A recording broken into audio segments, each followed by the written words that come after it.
I stood in front of the full-length mirror, draped in white silk and lace, wondering if this was how every bride felt on her wedding day, like she was starring in someone else's fairy tale.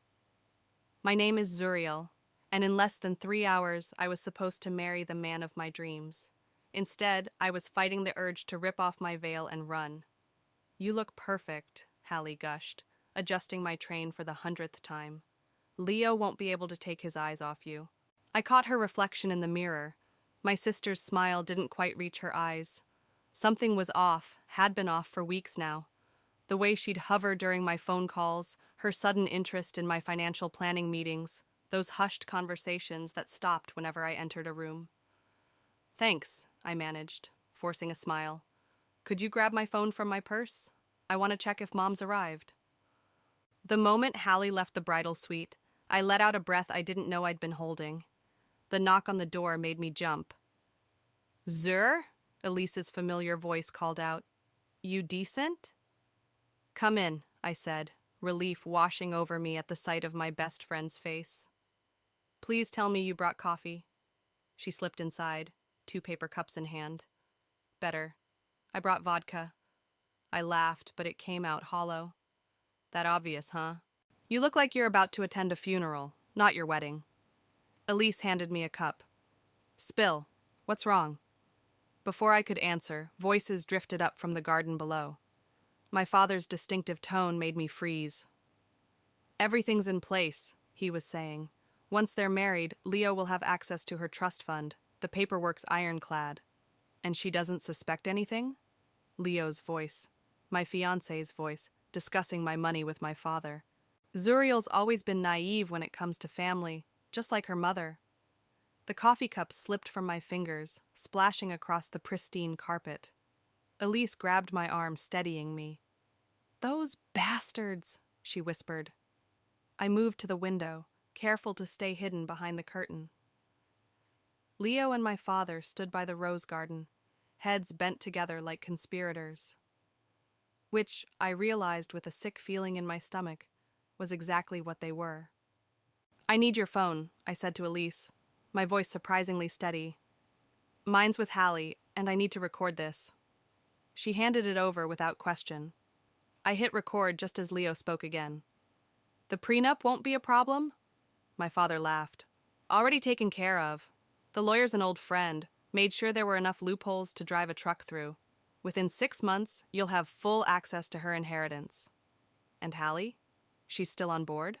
"My eldest knows what's good for her. Besides, her cut's already been negotiated." I stopped recording, my hands shaking. "My own sister," I whispered. "My own family." Elise pulled me into a fierce hug. "What are you going to do?" The door opened, and Hallie breezed back in, my phone in hand. "Sorry it took so long. Mom's stuck in traffic, but she'll be here soon." She paused, taking in the scene. "Everything okay?" I looked at my sister, really looked at her. The designer bridesmaid dress she'd insisted on, the new diamond earrings she shouldn't have been able to afford on her teacher's salary, all the pieces falling into place. "Everything's fine," I said, smoothing down my dress. "Just wedding day jitters." Hallie relaxed visibly. "Don't worry, sis. This is going to be a day no one will ever forget." For the first time since overhearing the conversation, I felt my lips curve into a genuine smile. "You're absolutely right about that." After Hallie left to check on the flowers, Elise grabbed my shoulders. "Please tell me you have a plan." I reached for my purse, pulling out a small USB drive. "Remember last month when I said I was paranoid for installing security cameras in my office? Turns out paranoia pays off." I handed her the drive. "I need you to get this to the AV team. Tell them it's a surprise wedding video." "What's on it?" "What's on?" Every conversation my father and Leo have had in my office for the past 3 weeks. Every plot, every scheme, every betrayal. I straightened my veil, a calm settling over me. "They want a show? I'll give them one they'll never forget." "Zur," Elise said softly. "Are you sure about this?" I met my reflection's gaze in the mirror. The woman staring back wasn't a victim. She was a force to be reckoned with. "They thought they could steal my future," I said. "Instead, they're about to lose everything." "You need to see this," Elise whispered, pulling me into an empty conference room at the venue.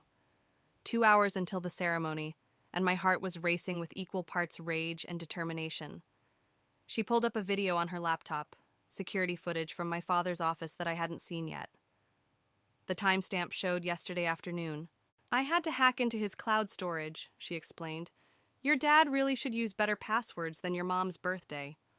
On screen, Hallie paced back and forth while my father sat at his desk, counting what looked like stacks of cash. What if she finds out? Hallie's voice crackled through the speakers. Zuriel's not stupid. Your sister sees what she wants to see, my father replied. Just like she sees love when she looks at Leo. Speaking of which, your advance payment. He pushed an envelope across the desk. Hallie snatched it up. This isn't what we agreed on. The rest comes after the wedding. Can't have you getting cold feet now, can we? I clicked the laptop shut, unable to watch anymore. My own sister sold me out for cash. There's more, Elise said quietly. Your mom... A knock at the door made us both jump. Hallie stuck her head in. There you are. Mom's looking for you. Something about the veil? I forced a smile. Be right there. As soon as Hallie left, I turned to Elise. I need you to do something else for me. Call Nathaniel. Your old friend from law school? Why? Because I'm about to blow up my entire family, and I need a good lawyer in my corner. 20 minutes later, I was sitting in the bridal suite while my mother fussed with my veil. Her hands trembled slightly as she pinned it in place. Mom, I said softly, is there something you want to tell me? She froze for a moment, then continued adjusting the fabric. What do you mean, sweetheart? About Leo, about the prenup, about any of it. Her hands dropped to her sides. Zuriel, please. How long have you known? She sank into a nearby chair, suddenly looking every bit her age. Your father? He said it was for the best. That Leo would take care of you, keep the money in the family. And that made it okay to conspire against your own daughter? I tried to stop it at first, she whispered. But your father, you know how he gets. I did know. I'd watched him manipulate and control everyone around him my entire life. But this time was different. My phone buzzed. A text from Nathaniel. Everything's ready. Are you sure about this? I typed back quickly. Absolutely. Zuriel, my mother pleaded. Whatever you're thinking of doing, save it, I cut her off. You had your chance to warn me, to protect me. You chose not to. A knock at the door announced Elise's return. The guests are arriving, she said, and I've got something you need to see. She handed me her tablet.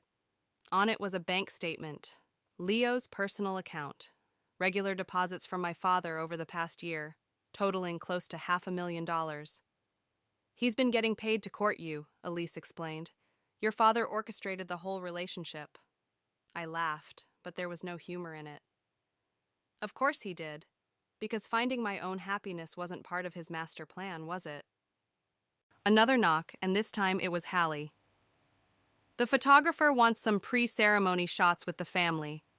Perfect timing, I said, standing. Let's get everyone together. One last happy family portrait. As we walked to the garden, Hallie grabbed my arm. You seem different. Is everything okay? I stopped and turned to face her. Tell me something, sis. How much was I worth to you? How much did our father have to pay you to betray me? The color drained from her face. I don't know what you're talking about. No? Should we ask Leo? Or maybe we should check that envelope in your purse. She grabbed my wrist, her nails digging in. Whatever you think you know. I know everything, I hissed, pulling free. And in about an hour, so will everyone else. You'll destroy this family. No, Hallie. You all did that yourselves. I smoothed my dress and plastered on a smile. Now, let's go take those photos. I want to remember exactly how everyone looked before it all fell apart. As we joined the rest of the family by the rose garden, I caught Elise's eye. She gave me a subtle nod. Everything was in place. My father raised his champagne glass. To my beautiful daughter and the perfect union of our families. I raised my own glass, meeting his eyes. To truth, I said, and to karma. The confusion that flashed across his face was just the beginning. The real show was about to start. After the photos, I slipped away to meet Nathaniel in the venue's library. He stood by the window, tablet in hand, looking every bit the sharp lawyer he'd become since our law school days. "Did you get everything transferred?" I asked, closing the door behind me. "As of 20 minutes ago, your entire inheritance is locked in an ironclad trust." He showed me the confirmation documents. "Your father's going to have an aneurysm when he realizes he can't touch it." "What about the prenup?" "Already handled. I filed the documentation showing it was signed under duress and with fraudulent intent. Even if Leo tries to challenge it, he doesn't stand a chance." A soft knock interrupted us. My mother entered, closing the door quickly behind her. "I thought I'd find you here," she said, wringing her hands. "Sweetheart, please. Whatever you're planning." "Sit down, Mom." I gestured to a leather armchair. "Let's talk about the offshore account Dad opened in your name." She sank into the chair, face pale. "How did you—" "The same way I know about the payments to Leo, the fake prenup, and Hallie's little side deal." I pulled up a chair across from her. "The question is, what are you going to do about it?" "Your father. He said it was just insurance, that the money would stay in the family." "No, Mom. The money was never going to stay in the family. It was going to stay with him." I leaned forward. "Did you know Leo's already picked out the house he's going to buy with my money? In the Cayman Islands, coincidentally." Her hands started shaking. "I didn't want any part of this." "But you went along with it anyway." I stood up. "You have 30 minutes to make a choice. Either stand with me when I expose everything, or go down with them." "Zuriel." 30 minutes, Mom. Choose wisely." As she hurried out, Nathaniel whistled low. That was intense. "It's about to get worse." I checked my phone. A message from Elise confirming the video setup was ready. "I need you to do one more thing for me." "Name it." "When everything goes down, get my mother out of here. No matter what she chooses, she doesn't deserve to watch her world collapse in public." He nodded. "Consider it done." I was heading back to the bridal suite when I heard voices from my father's private office. I pressed against the wall, listening. "She knows something," Hallie was saying. "She's been acting weird all morning." "Impossible," Leo replied. "Everything's been perfect. She suspects nothing." "Then why did she ask about the envelope? About how much I was paid?" "Both of you, shut up," my father snapped. "The ceremony starts in 20 minutes. Get it together." "But Dad—" I said, "Shut up. This wedding is happening. Everything we've worked for depends on it." I pulled out my phone and started recording. "And what exactly have we worked for, Dad?" I stepped into the doorway, phone raised. "Please, enlighten me." The color drained from their faces. Leo recovered first, moving toward me with his arms outstretched. "Baby, what are you doing here? It's bad luck to—" "Save it." I backed away from his reach.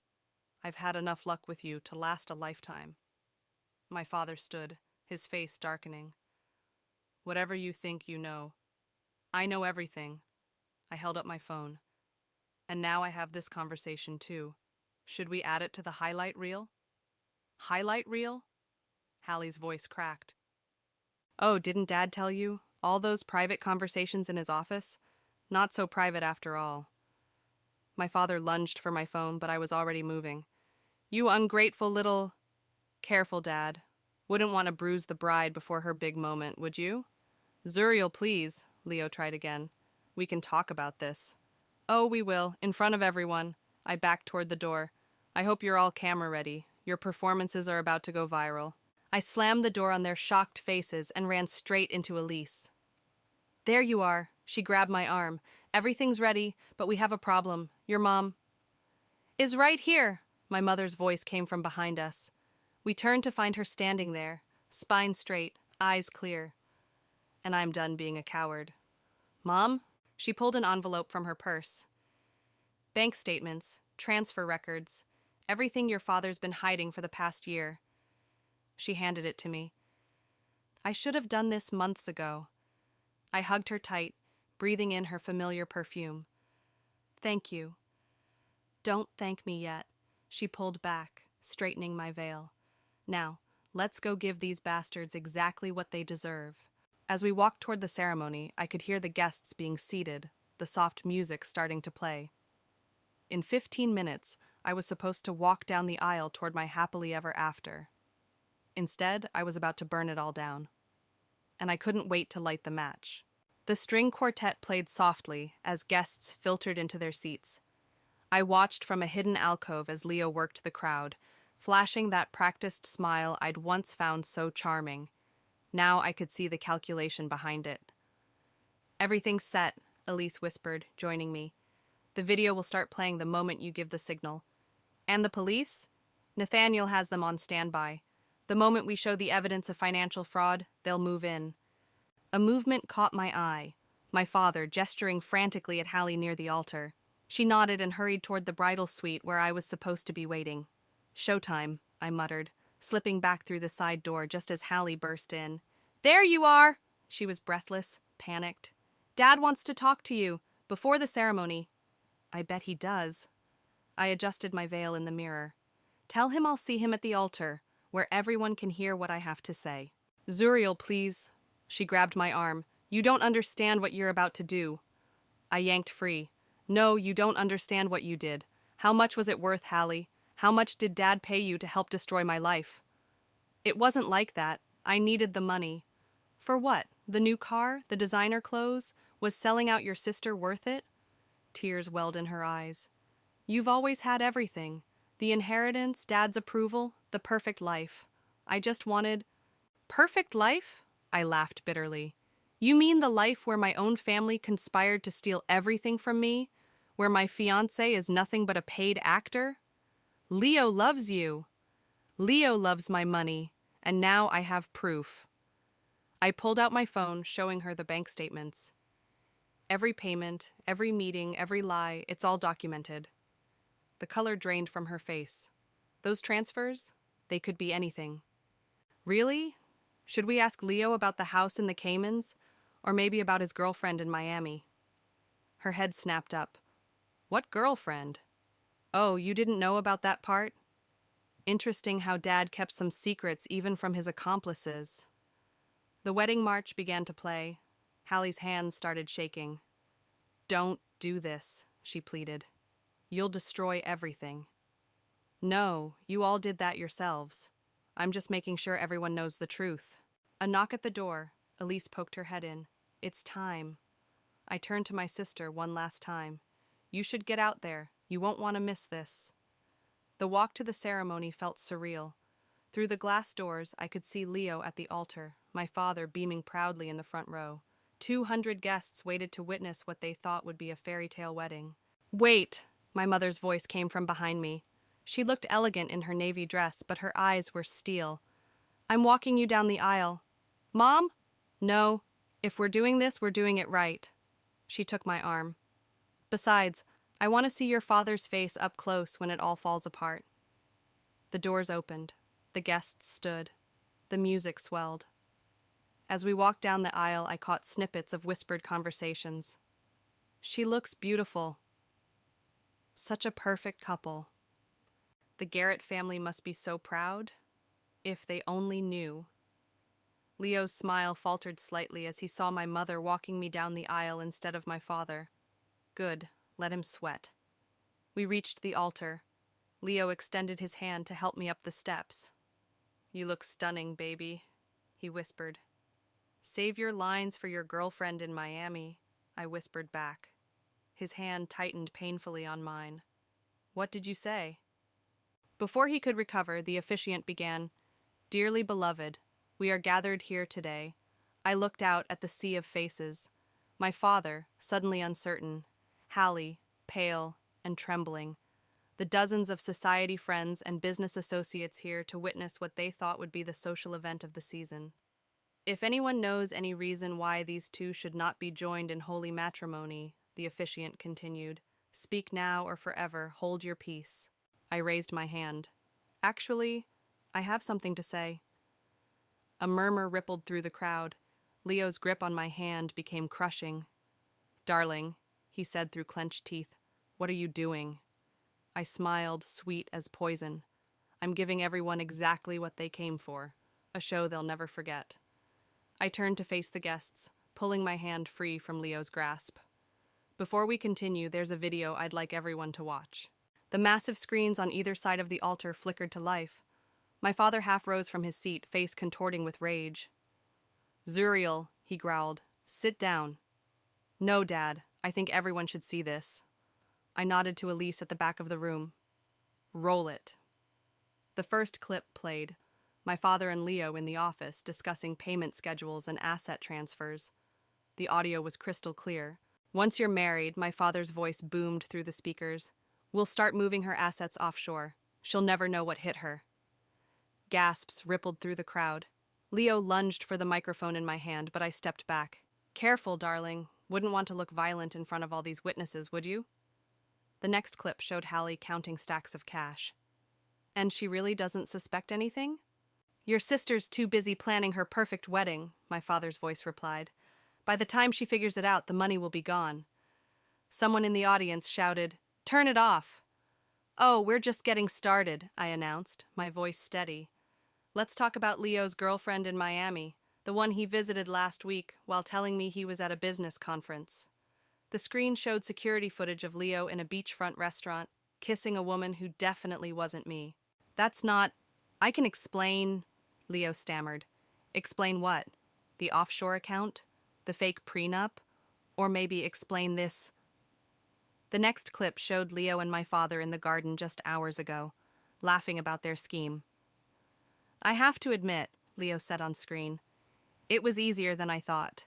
She really believed all that love at first sight bullshit." The audience erupted in shocked murmurs. I saw several people pulling out phones, recording everything. "Security!" my father shouted. "Shut this down!" "The security team works for me now," I said calmly. "Just like the cameras in your office worked for me. Just like everything you tried to steal from me still works for me." Hallie rushed forward. "Sis, please." "Don't sis me." I turned to the crowd. "My own sister sold me out for $100,000 and a promise of more to come. I have the receipts for that too." The screens showed bank transfers, dated messages, every piece of evidence I'd gathered over the past months. "You're making a mistake," Leo hissed, grabbing my arm. "The only mistake I made was trusting any of you." I yanked free. "But I fixed that too. Nathaniel?" My old friend stood up from his seat. "The trust fund has been secured and transferred. None of you can touch it now, ever." My father's face turned purple. "You little..." "Choose your next words carefully, Dad." I pointed to the back of the room where 2 police officers had quietly entered. "Fraud charges carry serious prison time these days." "You'd send your own father to jail?" He tried to sound outraged, but I heard the fear beneath it. "You tried to steal everything from your own daughter. What do you think?" The officers moved forward as the final video played, my father detailing the entire scheme to Leo, complete with contingency plans and money trails. "Frankie Garrett," one officer called out, "we need you to come with us." The chaos that erupted was almost beautiful. Guests jumping to their feet, phones recording everything, my father trying to push past the officers, Leo making a break for the side door only to be stopped by Nathaniel and 2 security guards. "You've ruined everything," Hallie screamed at me. "No," my mother's voice cut through the chaos.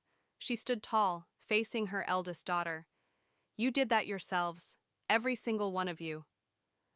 I watched as the officers led my father away in handcuffs, as Leo was detained for questioning, as Hallie collapsed into a chair sobbing. "Ladies and gentlemen," I addressed the stunned crowd. "I apologize for the deception, but not for the truth. The reception is still on. Consider it a celebration of justice instead of a wedding." Elise appeared at my side with a glass of champagne. That was incredible. "It's not over yet." I took the glass. "The FBI's Financial Crimes Unit will want statements from everyone, and the media's already outside. Are you ready for that?" I looked around the room, at the wreckage of what was supposed to be my perfect day, at the faces showing shock, sympathy, and admiration. "You know what? I am." I raised my glass. "To new beginnings, and to karma." The remaining guests, the true friends, the honest ones, raised their glasses with me. As I sipped my champagne, I caught my mother's eye. She nodded once, proud and sad and relieved all at once. Sometimes, I realized, you have to burn it all down to build something real. The next few hours passed in a blur of police statements and camera flashes. I sat in what was supposed to be the bridal suite, now transformed into an impromptu interview room, as Detective Morris reviewed my evidence. "This is impressive work," she said, scrolling through the files on her laptop. "Most victims don't document things this thoroughly." I'm not most victims. I'd changed out of my wedding dress into a simple black suit. And I'm not done yet. A knock at the door. Nathaniel entered with a stack of papers. "The FBI's here. They're particularly interested in the offshore accounts." "Ms. Garrett," Detective Morris leaned forward. "Your father's asking to speak with you." "No." I stood up, straightening my jacket. "He can talk to my lawyers." Another knock, this time it was Elise. "You need to see this." She held up her phone, showing a breaking news headline. "Society wedding turns to scandal. Prominent businessman arrested for fraud." "It's everywhere," she said. "Social media is blowing up. People are calling you a hero." "I don't feel like a hero." I took the phone, scanning the comments. "I feel like someone who just lost their entire family." "Not your entire family," my mother said from the doorway. She looked exhausted but determined. "I just finished my statement to the FBI, told them everything I know about your father's dealings." "Mom, you didn't have to." "Yes, I did. It's time I stopped being a coward." She crossed the room and took my hands. "I'm so proud of you." The moment was interrupted by shouting from the hallway, Hallie's voice getting closer. "She's my sister! You can't keep me out!" Two security guards appeared, restraining her. Her mascara was streaked with tears, her bridesmaid dress wrinkled. "Let her in," I said quietly. Hallie stumbled forward as the guards released her. "They're taking Dad to federal prison. Leo's being charged with conspiracy. Everything's falling apart." Funny how consequences work, isn't it? You have to help them. We're family. Family? I laughed bitterly. Was it family when you helped Dad plan to steal my inheritance? When you took payments to spy on me? I needed the money. You've always had everything handed to you. I had nothing handed to me. My voice cracked like a whip. That inheritance? I earned it, working 16-hour days at the company while you were partying through college, being the perfect daughter while you did whatever you wanted. "Girls," our mother stepped between us. "Enough." "No, Mom, not enough." I turned back to Hallie. "You want to know the difference between us? I would have helped you if you'd asked. I would have shared everything I had. But instead, you chose to steal it." Hallie's face crumpled. "What am I supposed to do now?" "Get a good lawyer. You're going to need one." I nodded to the guards. "We're done here." As they led her away, Detective Morris cleared her throat. "There's one more thing. Leo's requesting immunity in exchange for information about other schemes your father was running." "Of course he is." I wasn't even surprised anymore. "Tell him he can rot in jail with the rest of them." Nathaniel touched my arm. "The press is waiting outside. Are you ready to make a statement?" "Actually," I pulled out my phone, "I have a better idea." I opened Twitter and started typing. "To everyone asking about today's events. Yes, I exposed my own wedding as a fraud. Yes, I had my father arrested. Yes, I caught my fiancé planning to steal my inheritance. And no, I'm not sorry." "Are you sure about this?" Elise asked as I continued typing. "The truth is," I read aloud as I typed, "sometimes the people closest to you are the ones who will hurt you the most. But that doesn't mean you have to let them." I hit post and watched as the likes and retweets immediately started rolling in. "What now?" my mother asked softly. "Now?" I looked around the room at the people who had stood by me. Elise, Nathaniel, my mother. The ones who chose truth over deception, loyalty over greed. Now we rebuild. But first, I believe there's still a reception happening downstairs. "You're not seriously going to—" "Oh, I am," I smiled, feeling lighter than I had in months. "They wanted a show? Let's give them one. A celebration of justice instead of a wedding, remember?" As we walked toward the reception hall, I could hear the music playing, the murmur of voices, the click of cameras. But for the first time in years, I felt completely, utterly free. "Ready?" Elise asked, linking her arm through mine. Ready, I replied, pushing open the doors. Time to show them what real power looks like. The reception hall fell silent as I entered. Hundreds of eyes turned to watch me walk to the center of the room, where the first dance should have happened. Instead, I took the microphone from the band's lead singer. "Thank you all for staying," I said, my voice steady. "I know this isn't the celebration you expected." "You're damn right it's not." A man stood up, Leo's father. "You've destroyed both our families." "No, sir. Your son and my father did that when they decided to commit fraud." I held up my phone. "Would you like to see the video of Leo planning to empty my accounts and flee to the Caymans?" He sat down abruptly. "I've been getting messages asking why I did this so publicly," I continued. "Why not handle it privately? Here's why." I nodded to Elise, who started a new video on the screens. This time, it showed other victims. 3 different women, all telling similar stories about Leo and my father's schemes. "Sarah lost her tech company," I narrated as the first woman spoke. "Maria lost her inheritance. Rebecca lost her family business. All of them stayed quiet out of shame. All of them were told to handle it privately." The room erupted in whispers as more faces appeared on screen. More victims, more stories. "My father and Leo didn't just target me," I said over the growing murmurs. "They've been doing this for years, but they picked the wrong target this time." Nathaniel stepped forward with a stack of papers. "These are civil suits being filed on behalf of all the victims. The FBI is already freezing accounts and seizing assets." "You can't do this!" Leo's mother shrieked, standing up. "We have rights!" "Yes, you do. You have the right to remain silent," Detective Morris called out as she entered with more officers, "which I suggest you exercise while we discuss your role in these schemes." As they led Leo's parents away, my mother took the microphone. "I enabled this," she announced, her voice shaking slightly. "By staying silent, by looking the other way, I helped them hurt people. That ends today." She turned to me. "My daughter taught me that real strength isn't in keeping secrets. It's in exposing them." Applause broke out, scattered at first, then building. I saw phones recording everything, social media notifications flooding my screen. "The company," someone called out. "What happens to Garrett Industries?" "I'm glad you asked," I smiled. "As of this morning, I've assumed control as CEO. Our first order of business, a victim restitution fund." More applause, more cameras flashing. "But that's not all," I continued. "Elise?" My best friend stepped forward, tablet in hand. "We've uncovered evidence of systematic fraud across multiple industries, names, dates, transactions, everything." "Which means," I took back the microphone, "this isn't just about my wedding anymore. This is about justice for everyone they've hurt." The doors burst open again. Hallie stood there, still in her bridesmaid dress, mascara streaked across her face. "Is this what you wanted?" she screamed. "To destroy everything?" "No, Hallie. This is what you wanted." I kept my voice calm. "You wanted money? Power? Well, congratulations. You're about to be famous, just not the way you planned."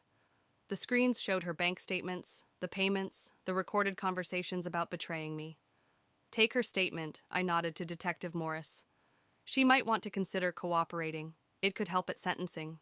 As they led my sister away, I turned back to the crowd. "The real celebration today isn't about a wedding. It's about truth. About standing up to people who think their power makes them untouchable." I raised my champagne glass. "To justice, to consequences, and to new beginnings." The room erupted in cheers. People stood, raising their glasses, phones still recording every moment. Nathaniel appeared at my side. "The FBI wants to talk to you about the other cases, and the media's going crazy. Your story's trending worldwide." "Good." I handed him my glass. "Let them see what happens when you fight back." "Zur," Elise called out, showing me her phone.